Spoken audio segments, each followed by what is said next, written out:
West ইন্ডিজের বিপক্ষে সিরিজের তৃতীয় টি-20 ম্যাচটাকে আসলে আমরা জেতার জন্য মাঠে নেমেছিলাম। আমাদের গেম প্ল্যান আসলে কি ছিল, কোন বেসিসে আসলে আমরা একাদশটা বানালাম, এতগুলো পরিবর্তন করলাম, অনেকগুলো প্রশ্ন রয়েছে। প্রথম প্রশ্ন হচ্ছে মুস্তাফিজুর রহমান কেন এই ম্যাচে একাদশে নাই?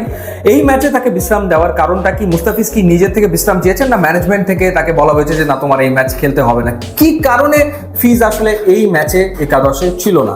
তানজিম সাকিব সেও এই ম্যাচে নেই। তাওহিদ হৃদয়কে এই ম্যাচে ড্রপ করা হয়েছে এবং খেলানো হয়েছে জাকের আলী অনিককে। কেন, কি কারণে? যদি ড্রপ করতে হয় তাহলে জাকের আলী অনিককে ড্রপ করতে হবে। তার যে recent performance, recent form, last ম্যাচে তিনি যেভাবে করে ক্রিকেট খেলেছেন, তাতে করে তো তাকে ড্রপ করার কথা। তাকে না করে কেন তাওহিদ হৃদয়কে ড্রপ করতে হবে? এই প্রশ্নগুলোর উত্তর আসলে কে দেবে?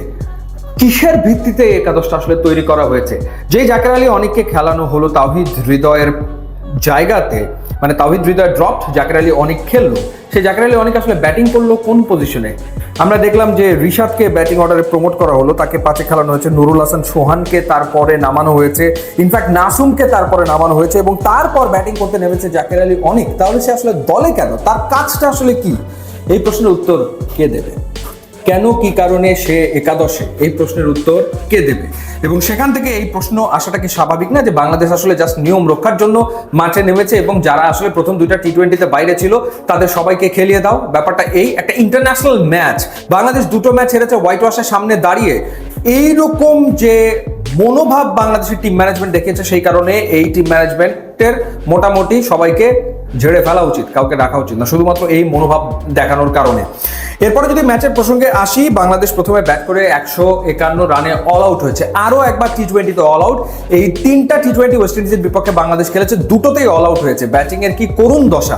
অর্থাৎ পরীক্ষা নিরীক্ষা করে যেমন ইচ্ছা তেমন ব্যাটিং অর্ডার সাজিয়ে, অর্থাৎ সাইফ হাসানকে 4 নম্বরে নামিয়ে পারভেজ হোসেন ইমনকে ফিরিয়ে এনে ওপেনিংয়ে খেলিয়ে যা ইচ্ছা তাই করে জাকের আলী অনিককে 8 নম্বরে ব্যাটিং করিয়ে কোনো কিছুতে কোনো লাভ নেই। বাংলাদেশ ঘুরে ফিরে অল আউট হয়েছে 151 রানে। এবং এই 151 রানের ভেতরে তানজিদ তামিম একাই করেছে 89 রান 62 বলে।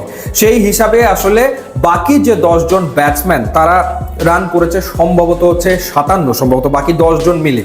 সো 151 পর্যন্ত করেছে এবং শেষ 5 ওভারে বাংলাদেশ আসলে রান করতেই পারেনি। মানে ওই সময় গিয়ে যখন মিডল এবং লোয়ার মিডল অর্ডারের ব্যাটসম্যানরা এসছে, তারা আসলে কেউ রান করতে পারেইনি, খেলতেই পারে না। সো 151 পর্যন্ত গিয়েছে, যেখানে রানটা হওয়ার কথা ছিল 170+। জবাব দিতে নেমে বাংলাদেশ স্পিন দিয়ে ভালো শুরু করেছে, উইকেট পরপর 3টা নিয়েছিল এবং তখন মনে হচ্ছিল যে হ্যাঁ, হয়তো বাংলাদেশের স্পিনাররা তারা ম্যাচটা বের করে নেবে। তো সেইখানে তাসকিনকে দেওয়া হলো একটা ওভার। তাসকিন সেই এক ওভারেই মোটামুটি প্রথমেই দিয়ে দিলেন, কত রান দিল? 18 রান প্রথমেই দিয়ে দিলেন। দ্বিতীয় ওভারে প্রথম বলে তিনি একটা ছক্কা খেলেন এবং দুটো 50তেই আসলে ওয়েস্ট ইন্ডিজ ম্যাচ নিজেদের করে নিয়েছে। এবং এর ভেতরে অগাস্টে তিনি 25 বলে 50 রান করে রিশাদের বলে আউট হয়েছেন। রোস্টার জেস তিনিও করেছেন 50 রান, দুজনেই 50 করে আউট হয়ে গেছেন রিশাদ হোসেনের বলে। এবং যথারীতি সফলতা যা এসছে স্পিনারদের থ্রুতেই এসছে, বাংলাদেশের স্পিনাররাই আসলে উইকেটগুলো নিয়েছে। তো যাই হোক, শোচনীয় পরাজয়, শোচনীয় সিরিজ হার। 3 ম্যাচের ভেতরে দুটোতে অল আউট, ব্যাটিং অর্ডার বলে কোনো কিছু নাই, মিডল অর্ডার বলে কোনো কিছু নাই। এই অবস্থায় এই সিরিজ শেষ করার পর এখন আসলে বিসিবিকে ভাবতে হবে যে সামনে টি-20 ওয়ার্ল্ড কাপ রয়েছে, সেই ওয়ার্ল্ড কাপের প্রিপারেশন দল কিভাবে নিতে পারে, সেই দলে কাদেরকে ডাকা হবে, এখন ইয়াংস্টারদেরকে প্রমোট করা হবে নাকি পুরনো যারা ছিল একসময় খেলেছে তাদেরকে ফিরিয়ে আনা হবে, সেই ভাবনা ভাবতে হবে বাংলাদেশ ক্রিকেট বোর্ডকে।